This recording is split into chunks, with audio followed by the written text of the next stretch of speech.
It's week 7, and the Thursday night game this week features two teams at a critical juncture in their seasons. Both 2-4, both playoff contenders last year. One team got in, the other one didn't, both in the NFC.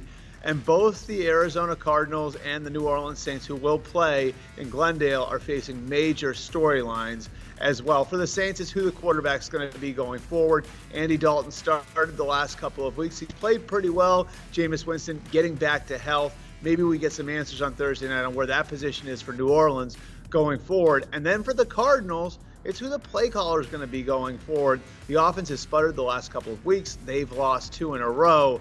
And Cliff Kingsbury said earlier in the week that he is willing to consider giving up play calling duties for the first time in his 4 years as Cardinals head coach. Hey everybody, it's Fabs here, and the big fantasy storyline from Thursday night's Saints-Cardinals game is what's going on with Kyler Murray. He's failed to score more than 16.2 fantasy points in 3 of his last 4 games.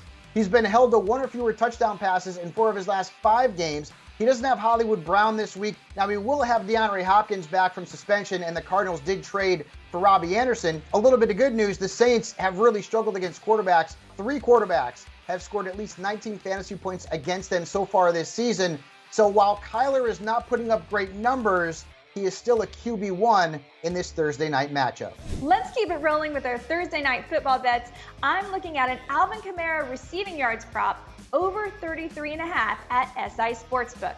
The Saints hope to have Chris Olave back for Thursday night, but they're still not expecting Michael Thomas or Jarvis Landry. Well, that leaves plenty of opportunity for Alvin Kamara, who has only exceeded this prop once in 4 games played this season, but he's looked fully healthy for the past 2 contests, and across those 2, he's seen 15 targets. Well, being one of the best receiving backs in the league, they ought to utilize those skills versus an Arizona Cardinals defense that's allowed the most yards per target, 7.76, and an 84% catch rate to opposing running backs.